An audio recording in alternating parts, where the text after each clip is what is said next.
सुल्तान महमूद गजनवी एक जालिम सुल्तान जो हिंदुओं का सबसे बड़ा दुश्मन था और उसकी जिंदगी का सिर्फ एक ही गोल था कि जहां हिंदू देखो उसका सर काटो, उनके सारे मंदिरों को जलाकर राख कर दो। बट वेट, क्या ये सच है? आज से तकरीबन 1000 साल पहले मुसलमान दुनिया की सुपर पावर अल्लाहू अकबर और मुसलमानों की सबसे बड़ी एम्पायर का नाम था अब्बासी सल्तनत। अब ये एम्पायर जब अपनी पीक पर पहुंची तो इसी टाइम इसका एक नया बादशाह आया। उसे अच्छी तरह पता था कि दुनिया का सुपर पावर बनना सिर्फ पावर का नाम नहीं बल्कि नॉलेज में भी टॉप पे होना चाहिए। तो उसने बगदाद में एक बहुत बड़ी लाइब्रेरी बनाना शुरू की जिसमें उसने पूरी दुनिया से बुक्स को जमा करना शुरू किया। ये इतनी बड़ी लाइब्रेरी बन गई कि पूरी दुनिया के सबसे बड़े साइंटिस्ट भी यहीं आने लगे।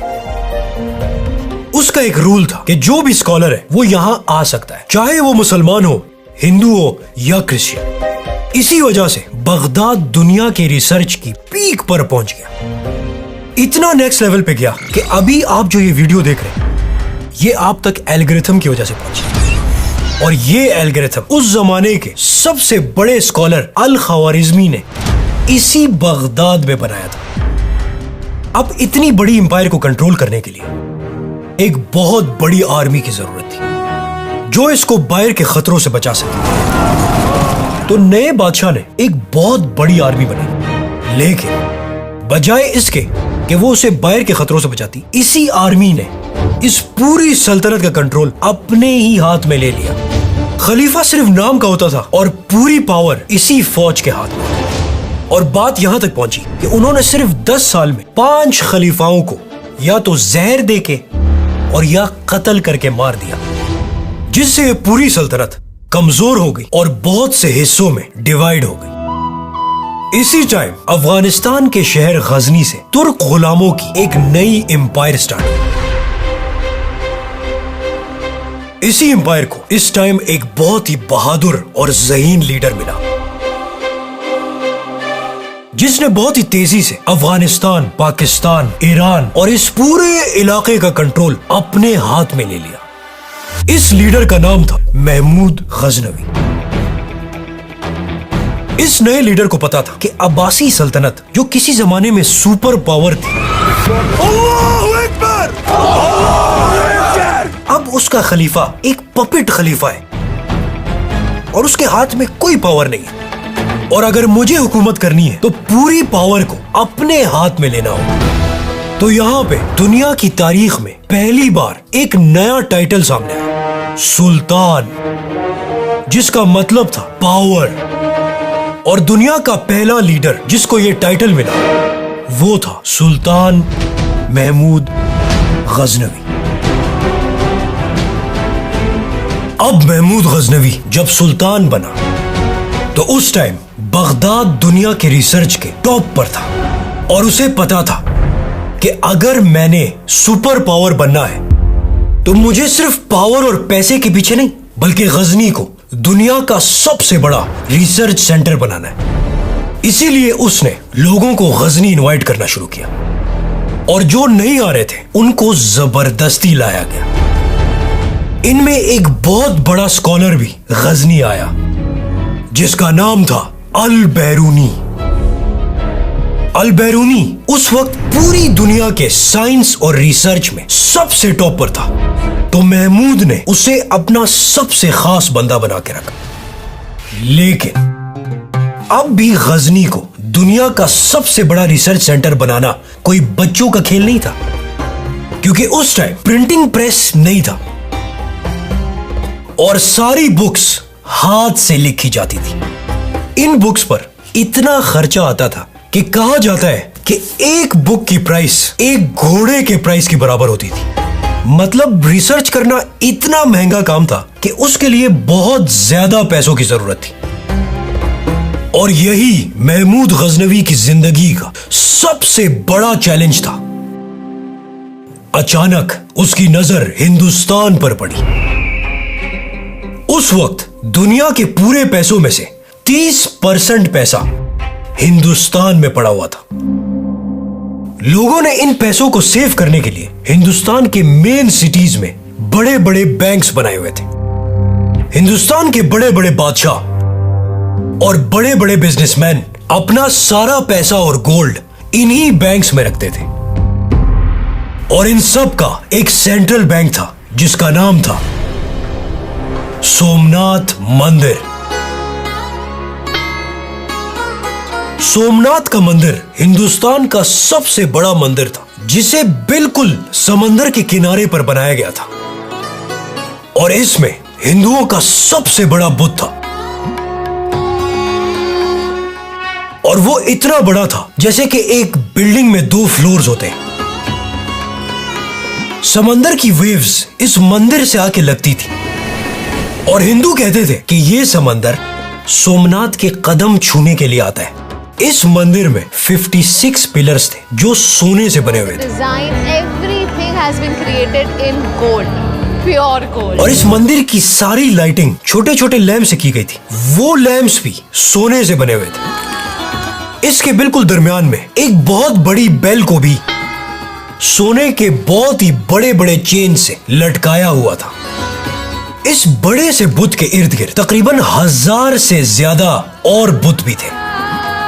और ये सारे बुत सोने और चांदी से बने हुए थे। मंदिर के दरवाजे का पर्दा भी सोने से बनाया हुआ था, जिसकी जालियों में डायमंड और ज्वेलरी लटकी हुई थी। और कहा जाता है हर एक की कीमत तकरीबन 20-20 हजार दिनार थी। अगर आज हिसाब लगाया जाए, ये तकरीबन आज के दौर में $12 मिलियन बनते हैं। इस प्राइस में बंदा एक प्राइवेट जेट खरीद सकता है। I just bought this luxurious private jet. और एक आइलैंड भी खरीद सकता है। This is a $250 million private island. ये मंदिर बहुत सेफ था क्योंकि इसके 3 साइडों पे समंदर था और सिर्फ एक रास्ता ही जमीन से आता था, जो कि पूरे का पूरा डेजर्ट था। इस मंदिर पे बाहर से हमला कोई इसीलिए नहीं करता था क्योंकि जो भी इसकी तरफ आने की कोशिश करता था वो रास्ते में ही भूख और प्यास से इतने बड़े डेजर्ट में मर जाता था। इसीलिए सोमनाथ को फतह करना इम्पॉसिबल था। अब सोमनाथ गजनी से 5000 किलोमीटर दूर था।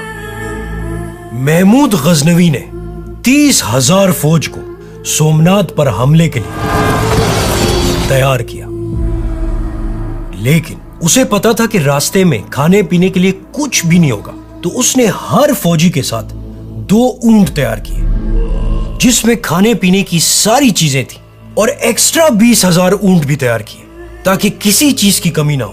और इस पूरी फौज को खुद लीड करते हुए सोमनाथ की तरफ रवाना हुआ। पूरे हिंदुस्तान में यह खबर फैल गई कि सुल्तान महमूद गजनवी एक बहुत बड़ी फौज लेकर सोमनाथ पर हमला करने आ रहा है। रास्ते में हर शहर को पता था कि महमूद गजनवी से लड़ना इम्पॉसिबल है क्योंकि वो अपनी जिंदगी में कोई जंग भी नहीं हारा। तो जिस सिटी भी महमूद गजनवी पहुंचता था, वो सिटी खुद ब खुद महमूद गजनवी के सामने सरेंडर कर लेती थी। अब महमूद गजनवी तेजी से आगे बढ़ रहा था और फाइनली वो उस खतरनाक डेजर्ट में पहुंच गए जो दुनिया के सबसे बड़े डेजर्ट्स में से एक है। और यहां जिंदा रहना बहुत ही मुश्किल है क्योंकि यहां खाने पीने की कोई चीज भी नहीं है और दूर दूर तक कोई भी यहां नहीं रहता कि आप उससे मदद मांग सके। इस डेजर्ट को क्रॉस करने के लिए तकरीबन 1 महीना लगता है। तो महमूद गजनवी जो एक्स्ट्रा खाना अपने साथ लेके आया था, उसी खाने से गुजारा करते हुए ये फौज आगे बढ़ती गई। अचानक उनको पता चला कि एक बहुत बड़ी फौज उन पर हमला करने के लिए तेजी से आ रही है। ये इतनी बड़ी फौज फुल स्पीड हमला करने के लिए आ रही थी। और इसमें हिंदुस्तान के सबसे बड़े वेपन्स जो उस जमाने के टैंक्स थे, हाथी। इन हाथियों के सामने कोई घोड़े भी नहीं टिक सकते थे, क्योंकि जब भी घोड़े इतने बड़े हाथियों को देखते थे तो वो डर कर भाग जाते थे। और हिंदुस्तान की इस फौज को पता था कि जब हम हाथियों से हमला करेंगे तो घोड़े डर कर भाग जाएंगे। तो जैसे ये फौजें एक दूसरों के सामने आई तो महमूद गजनवी के घोड़े फुल स्पीड हाथियों के बिल्कुल पास जाके उन पर हमला करने लगे। वहां सब एकदम हैरान हो गए कि ये कैसे हो सकता है, घोड़े तो हाथियों से डरते हैं और ये घोड़े तो बिल्कुल डर ही नहीं रहे। असल में सुल्तान महमूद गजनवी को पहले से ही पता था कि हिंदुस्तान का सबसे बड़ा वेपन हाथी है, और अपने घोड़ों को ट्रेन करने के लिए उसने अपने सारे स्टेबल्स में बड़े बड़े हाथियों के स्टैचूज बनाए थे ताकि घोड़े पहले से ही ट्रेन हो। इससे घोड़े ऐसे ट्रेन हुए थे कि वो हाथियों से बिल्कुल भी नहीं डरते थे। महमूद गजनवी ने इस खतरे के लिए पहले से ही अपनी फौज को तैयार किया हुआ था, क्योंकि उसने एक ऐसा इंटेलिजेंस सिस्टम बनाया हुआ था जिससे उसे पहले से ही बहुत सी चीजों का पता लग जाता था। और इसी वजह से महमूद गजनवी की इस फौज ने इतनी बड़ी फौज को बड़ी आसानी से हरा दिया और यहां से वो सोमनाथ की तरफ रवाना हो और फाइनली वो सोमनाथ पहुंच गए। वहां का राजा एक बहुत ही अयाशी की जिंदगी गुजारता था। तो जैसे ही उसे पता चला कि सुल्तान महमूद गजनवी की फौज करीब आ गई है तो वो वहां से भाग गया और वहां के सारे लोग बजाय तैयारी के दीवारों पर चढ़ गए और पूरी फौज को कहने लगे कि हमारा खुदा सोमनाथ तुम्हें यहां इसलिए लेके आया है कि तुम्हारी पूरी फौज को एक ही दफा में तबाह बर्बाद कर सके। अगले दिन महमूद की फौज ने हमला कर दिया और दीवारों तक पहुंच गए। लोग ये देखकर दीवारों से नीचे उतर गए और सोमनाथ से मदद मांगने लगे। वहां महमूद गजनवी की फौज दीवारों पर चढ़ गई। राजा तो भाग गया था, लेकिन कुछ फौज वहां पे आके लड़ने लगी। पूरे दिन बहुत सख्त जंग हुई और शाम को ये दोनों फौजें अपने कैंप्स में वापस चली गई।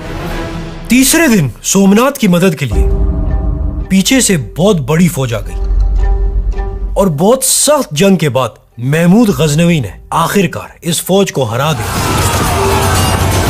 और पूरे सोमनाथ का कंट्रोल अपने हाथ में ले लिया। तो महमूद गजनवी ने हुक्म दिया कि सारा सोना जमा करो।